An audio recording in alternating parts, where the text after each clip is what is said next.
Okay, you guys, I am super excited about today's training topic. This is actually something that I trained on a few weeks ago at my success event that I do every Thursday night for my consultants to just kind of help them sharpen their skills and grow their own individual successful businesses. And I have been trying to find the time to sit down in front of my computer and record it because it was just such an obvious, needed training, and to watch my team as I was going through the topic have these like light bulbs go off and really understand how to become a strong resource for their customers and avoid being a pushy salesperson. And so I'm so excited. I have notes in front of me that I wrote for the success event 2 weeks ago. I'm going to be sharing straight from those, but I want to add a little something to it. I asked AI today, right as I was sitting down, can you describe for me today's female consumer? Describe for me today's female consumer. And this is what AI says. Today's female consumer is values driven, convenience obsessed, highly informed, and she sees beauty, wellness, and lifestyle as one connected ecosystem. She expects personalization. She does not respond well to generic marketing. She likes tailored offers and products that fit her. She is value conscious because of the cost of living pressures of today's economy, but she's not afraid to spend money on quality. She's just not going to waste money. She loves to browse, hear reviews. Those things help shape her decisions on her purchases. But she really still likes an in-person try before she buys. She wants to touch, she wants to feel, she wants to smell. And she likes the customer service of easy returns and exchanges. She demands authenticity, transparency, and an overall working knowledge of the product she's considering purchasing. You guys, I don't know how I could better describe what we offer as Mary Kay consultants. Everything that AI tells me today's female consumer is looking for, we offer. And there's not many other places. I've been saying this for several years. We offer a unique experience that does not exist elsewhere anymore. It is very hard to come by. And I have been experiencing a lot of success in growing my customer base and growing the amount of products that they use from our brand because I have positioned myself in their life as a resource, not as the girl they buy Mary Kay from. They look to me for information, recommendations. I have positioned myself as somebody who knows stuff, right? Because I have given them resources. I have grown their trust. I have gained their belief in that what I'm saying, they can trust, they can take to the bank. And so this topic is perfect when we look at one of the reasons that women get nervous about starting a Mary Kay business, which is, what are people going to think about me? I don't want them to think I'm salesy, like I don't want to be pushy, right? When somebody who's considering becoming a consultant says to me, like, I would do this, I'm just not the sales type. I can't be pushy. I'm like, well, thank God, because women don't respond well to being pushed or sold to. We want to shop and we want to purchase, but we don't want to be sold to. We want to be served. We don't want to be convinced. Okay. And so today I want to talk to you about how you can be less salesy, more resource driven, and how it's going to impact your relationship with your customers and how it's going to promote a stronger bottom line, more income, more products sold, more brand loyalty, more customer satisfaction. Okay. So what's the difference between being salesy and being resourceful? Well, being salesy chases, it pushes, it's annoying, it messages too often, it is generic, it is convincing, bordering on conniving. It is what is in it for me driven. Okay. Being resourceful attracts. So where salesy chases, resourceful attracts, it draws people in. It gives the impression that you are not interested in what can I get out of this, but what can I do for her today? What can I help her with today? It attracts them. It leads to more, better, and easier sales over time. So let's talk about a couple defining salesy characteristics and then some that are more resourceful, which is the goal. Okay. So salesy focuses on goals, quotas, number of bookings, closing the sale, moving product. I have a goal to sell 50 of these today. It's very much numbers driven. Okay. Conversations from salesy people definitely are about products. But oftentimes it's less about how the products can serve and more about the features of the product, the price of the product. I only have 3 in stock. Urgency. It's pushy. Being salesy means that your customers feel more pressure. They don't feel partnership. They may tend to resist you or even ghost you, ignore your messages. And they really only reach out to buy when you're running a deal or a special because they know that you're going to offer them often.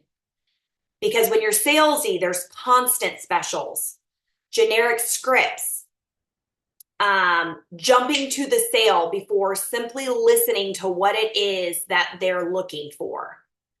You guys, if you find yourself running promotions constantly so that you can meet your own personal goals, as opposed to providing education and resources and experience for your customers, you're probably being salesy. And it cheapens your brand, it cheapens your product, it cheapens their image of you and what you offer. So how does that differ from being resourceful? Well, somebody who is resourceful focuses less on telling, more on getting to know. Less on telling, more on getting to know. It asks questions. It is like, okay, so let me make sure I'm understanding what you're looking for here. Instead of, oh, well, what you need is, right? It focuses less on telling, more on getting to know.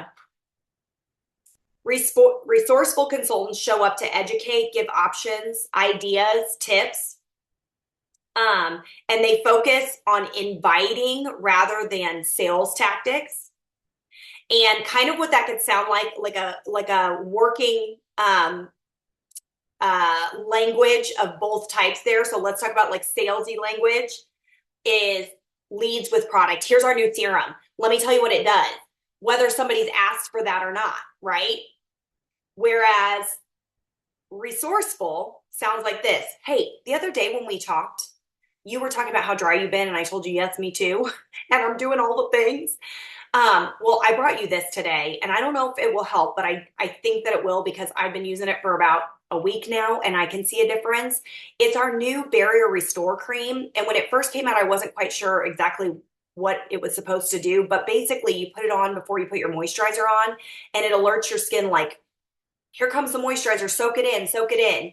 So I've seen a huge difference. I think you probably will too, but I wanted to bring it to you just because you mentioned that. And give her a sample. There's no mention of the price. There's no like, hey, you should buy this. It's just, hey, try this. I know you mentioned this the other day, and it's been helping me, so I think it could help you too, right? Being resourceful rather than salesy builds trust and loyalty, and people will stick with you because they see you as someone who really actually cares and wants to help, right? You're not just looking to make a buck. You're not just looking to sell. When you are resourceful, it greatly increases your sales because the purchaser becomes acclimated to, Amanda really knows what she's talking about. And when I brought her my issues with dryness, she helped me. I'm going to ask her about my daughter's acne and see if she has any ideas for that, right? They see you as a resource. They trust you. They believe what you say because you've never steered them wrong in the past. There's never sales tied, a requirement of purchase required from them to be able to get your expertise, right? When you're a resource versus a seller, not a seller, a salesperson, you have less objections to overcome because they do just trust and believe you. They don't fight you on things because when you tell them things, it works out for them. When you share products with them, it solves their problems. So they don't object to what you're saying because they believe you. When you are able to sell somebody on the value of a product and the outcomes that they can expect, as opposed to just price or promos, people are less price sensitive. So they will spend more on products when you can explain to them and educate them why the product is going to help them, right? So when you are able to be a resource for someone, you're going to see reorders from them. You're going to see them give you referrals. They're going to ask you things like, what would you recommend for this? Right? So let me ask you, or let me give you an example of how you can kind of test yourself. Okay. Am I being salesy or am I being a resource? Well, here's a question that you can ask. Am I pushing or am I providing? Am I hounding or am I attracting? When you are positioning yourself as a resource for someone, what's very helpful for them and for you is to ask a lot of questions. Remember when I said earlier on, it's less about telling and more about getting to know. Less about telling, more about getting to know.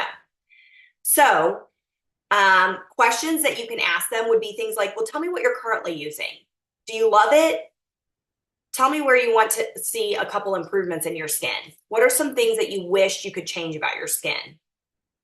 Then you're going to match your responses to the specific concerns that she just listed for you, right?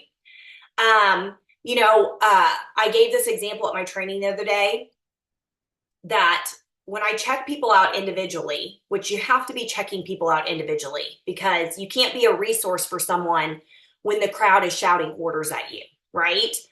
But an example of this is, overhearing somebody say to her friend at the party, like, I'm going to have to get up 72 hours earlier to get this skincare done. Oh my gosh, this is too much for me, right? Overhearing that. And then when it's time to check her out, saying to her, okay, so I just got to tell you, I heard you. I know your mornings are crazy. I know that your mornings are crazy and you need low maintenance, but you do want to see some results, right? So just addressing what you already know about her.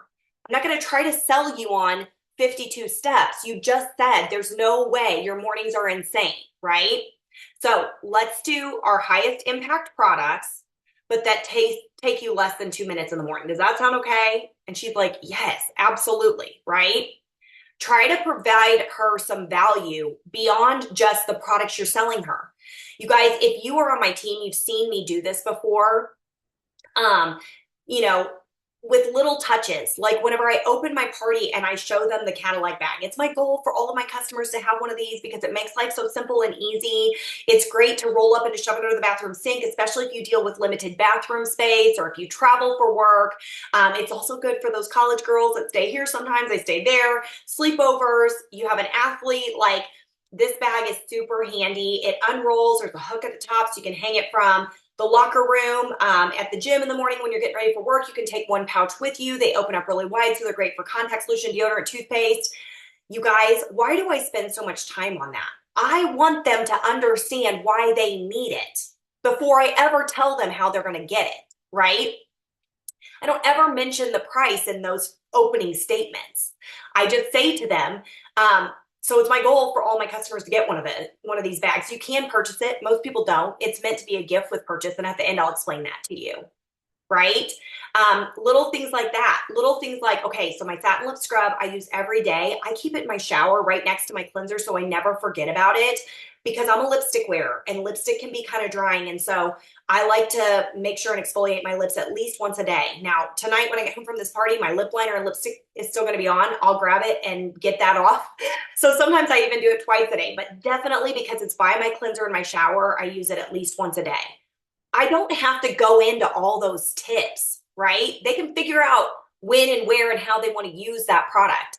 But let me tell you what happens sometimes is that these women go home with all this skincare and they're overwhelmed, and they want to use it and they think they remember how to use it, but they stick it in the drawer and then they don't pull it back out. I don't want them doing that. I want them to go home with product they're going to use. And so giving them little tips like that, they're like, oh, that's a good idea. I bought that from you at the last party and I haven't used it. I'm going to put it in the shower next to my cleanser. I just gave her a resource, an idea that made me no money, right? But it solidified her trust in me, her belief in me. Checking in, not only on the product, but other things too, right? Such as this was a scenario that happened to me a few weeks ago. I had a big party with a bunch of women who were friends with each other, and they all have kids the same age.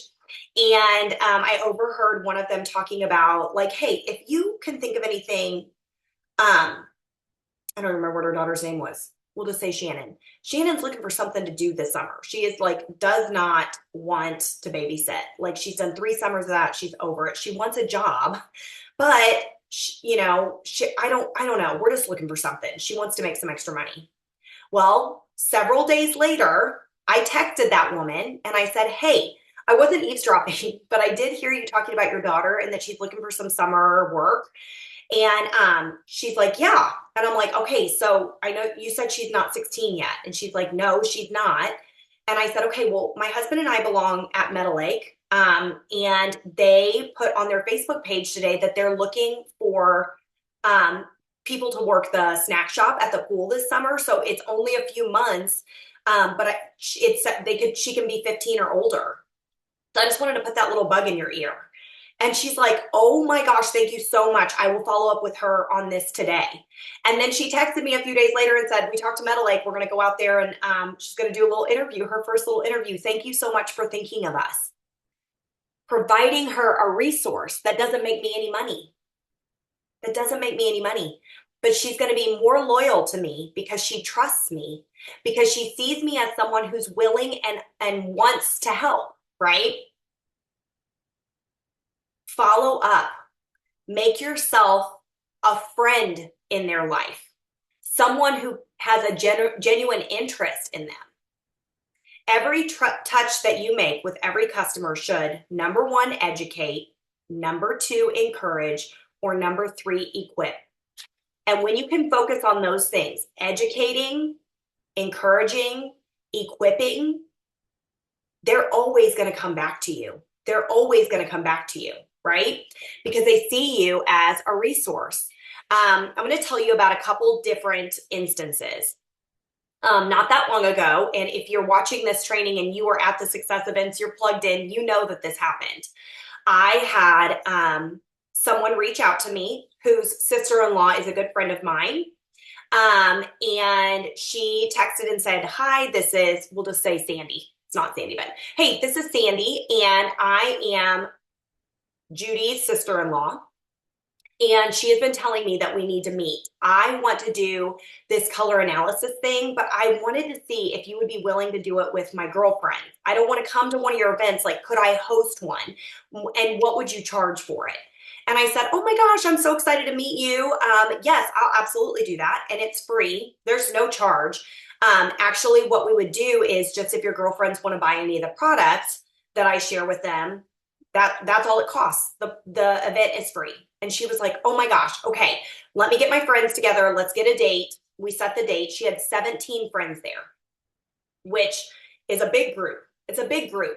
We actually didn't try any product on. I did pull a couple girls from the audience to bring them up and show them a couple tips of how they could spruce up their look and bring their makeup into not only the seasonal color palette that they should be wearing, but their age group also. Because what I find is that women who are in their late 30s, early 40s do one of two things. They either continue to wear the products, skincare, and color that they've worn forever because they just know it, they know where to buy it, whether they think it looks great or not, they know how to use it. Or thing number two, they realize their makeup's a little outdated and they just stop wearing it. They don't know what to do with their face anymore. And so at that event, because it was so large, we did the seasonal color analysis.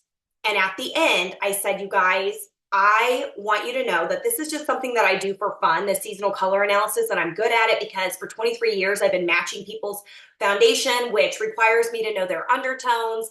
And so it comes naturally to me because of the years of experience I have in that area. But what my main gig is, as a Mary Kay consultant, I can customize skincare regimens based on your age, your skin type, the condition of your skin, your personal goals for your skin. Our skincare is really the shining star of our brand. And here's all the reasons why. You know, we're number one globally of every product that you can purchase in this way. We are number one globally. We follow European testing standards in the creation of our product. And so you can bet that all the things that everybody is becoming aware of and are scared to have in their products, we haven't had those things in our products for years. Our price point is incredible. It's more in line with what you're going to pay at Target, but the quality is going to be closer to what you would get at a med spa. So that's where I really, really, really shine in my expertise. But what I think would be most beneficial, because we have such a large group here tonight, I know I pulled a couple of you guys up and you guys have your resources you're going to take home and the colors that you should be wearing. You could purchase any of that. But what I would really prefer to do is just book individual consultations with each one of you, where we sit down. We'll do a quick skincare rundown, talk about what you're currently using, what you love about it, what maybe it's where it's falling short. We'll match your foundation, and then we will try on the glamour and color looks that are going to be best for your seasonal color palette. So I have my date book here, and anybody that wants to go ahead and book something, we can get that on my date book right now. These consultations would take about an hour and a half. If you're not quite sure, I'm going to give you my business card and you can reach back out to me, and we can get that scheduled later on. And they were like, can I get a card? Can I get a card? I left there that night with 4 of them booked. 4 of them booked. I have since received, out of the 17, I have since, out of the ones that did not book right on the spot that night, received text messages from another 8 of them, okay? I have held now 6 of these. So I have like another 5 already on the calendar for the upcoming week and following. You guys, between the 6 that I've already sat down with, my sales have been 4,000, between 6 women, individual appointments, $4,482, $4,400. I have sold to 6 women. And let me tell you, I could have ended that color analysis event, overwhelmed myself, them feeling overwhelmed, like, okay, these are the colors she wants me to wear, but I don't even know how to put them on. I'm not just going to buy them. I could have stood there with sales receipts and like, which of these do you want to take home? But I didn't. I said, what I would like to do is book individual consultations with you so I can get our skincare on your face. I can work with you on what it is that you're currently using, what you love about it, where it's maybe falling short. I can sit down with you and work through that with you. And I know that I can save you some money because our product is good, but it's affordable. And because I offered to be a resource in that way, not only are they coming back, but they trust me. They believe what I'm trying to say, what I'm trying to teach them. I've come ready to equip and educate them on what it is. We've worked through, we've custom matched their foundation. It's been a personalized appointment, right? So do you guys see the parallel there between being a resource or just pushing the sale? Those women not only are not going to leave me, but let me tell you, not only are they willing to spend a lot of money with me, they will refer other people to me. I know that they will. It's already been happening. right? Also, I want you to think back to that beginning that I opened with. She expects personalization. She doesn't want generic marketing. You guys, we have become so reliant on social media that we believe, okay, the best way for me to do this is just plaster something on my Facebook and the most people will see it. But you guys, number one, they do see it. Number two, it turns them off. It turns them off, you guys.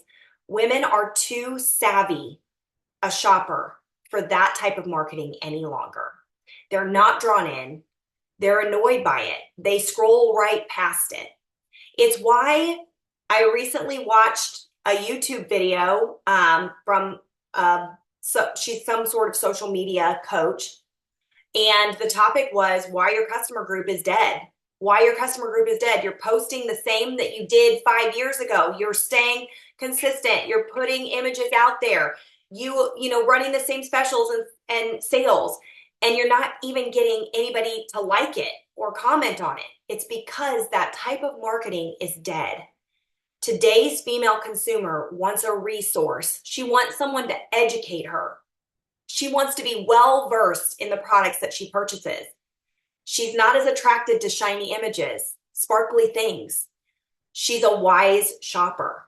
And so that type of marketing does not appeal to her. It actually does the adverse. It turns her kind of away, right?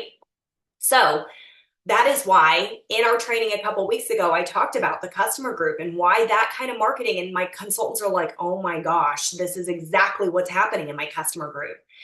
And I'm like, you guys, they crave authenticity. They want to see your real face. They don't want to see the lookbooks images off of In Touch, perfectly airbrushed on a model. They want to see you. They want to see you cover up pimples on your face. They want to see your unbotoxed forehead with our line limiter on it. They want to see you. You are who they are purchasing from. They want to see how this product works for you. And so I challenged my consultants, go live, post pictures of your face. And let me tell you, the ones who have, and I'm in their customer groups, I'm seeing things start to turn around a little bit. It's not like a huge wave of responses on their posts, but they're building trust again. They're becoming believable again. They're showing and providing education. They're equipping their customers with information. It's not just a glossy image, right? So I hope that this training was as impactful for you as it was the other night. I would love to hear comments, aha moments in the comments below. But I hope that it helped you kind of reflect. If nothing else, ask yourself with every single business attempt, step that you take, am I pushing or am I providing? I want you to really be clear about this. Providing does not mean that you're not persistent. You guys, I'm very persistent. I am someone who is, I'm on the ball with my business, with my customers. Somebody pops into my head and I want to book with them. I'm persistent, but I'm not pushing. I'm providing. Hey, can I do a girls' night for you and your friends? I saw your post the other night about being totally overwhelmed. Let me gather your girlfriends and let me do a girls' night for you. I'll have snacks and drinks and we'll do bedtime facials and I'll give you $200 in free product just for let me host this for you, right? That's providing. Pushing would be, I need 3 more parties this week. Would you gather your friends up for me so you could be one of my 3 parties? That's pushing, right? Ask yourself, am I pushing or am I providing? Ask more questions than what you tell. Focus less on telling, more on getting to know. All right, you guys, I hope that was helpful. And I hope that you all have a good rest of your day. Bye.